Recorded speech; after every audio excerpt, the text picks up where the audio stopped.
FIFA rankings. We do have to take them with a grain of salt, but I'm going to give you them now, the current ones. They will change after the international break. But right now, Stevie, it's Belgium first, France second, Brazil a third, England a fourth, and Portugal a fifth. What do you think of those? How did England get ahead of Portugal? No, I don't get that one. Well, they were on an unbeaten streak. Obviously, they lost that game to Denmark. Listen, Scotland played the teams England played. We'd be fourth in the world as well, even us. Listen, there are two sides in that top five that I really don't want anything to do with right now. And those two would be France and Portugal. I mean, you talk about just two countries that are stacked with talent. And we'll know about France, but I think the most important one of the lot is Portugal, because, you know, for me, probably 4 or 5 years ago, Portugal was all about getting men behind the ball, dogged defending, and hopefully get the ball to Ronaldo, who can get us a goal. And the manager then was Santos. And the way they're playing now, the kind of attacking football they're playing is absolutely spellbinding to watch. And it's still the same manager. I mean, that takes a bit of doing. You know, you can get managers who can figure out how to get a team to attack, and then you can get other managers who can just figure out how to defend. But to get a manager who can actually do both is big time. And Santos, as much as the players deserve credit, I think Santos deserves a lot of credit for this as well. No question, if you've got talent, it makes it easier.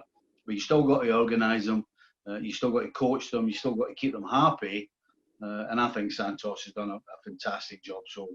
So for me right now, the most exciting team to watch, I would say, would be Portugal. But I still don't want anything to do with France. Okay, well, I'm just going to give you a few of the other big names and where they are right now. You've got Spain in 6, so they're just outside the top 5, but that's a bit of a surprise given everything we've seen in recent seasons, right? They've got their problems getting the ball in the back of the net. You think of the front line, it is extremely average. Argentina 8th. You can't trust them. You don't know what you're going to get. You know, most people would, if they were 8th, or most countries, if they were 8th, would be like, yeah, we're doing all right. But it's Argentina, the history they've got. The truth is, you don't know what you're getting, so you can't back them. Now, the 9th best European ranked side are actually falling into 14th in the overall FIFA rankings, and it's Germany. That's quite the drop-off, isn't it? Well, it is, because this team has forgotten how to win games. You know, Germany, regardless of the names on the back of the jersey, was all about, at the very least, digging it out and finding a way to win. This German side completely flip-flopped, and are finding a way to either lose or draw from good positions. So yeah, it's not a surprise they're where they are. Again, I talked about Argentina, and you can't trust them. You can't trust Germany right now either.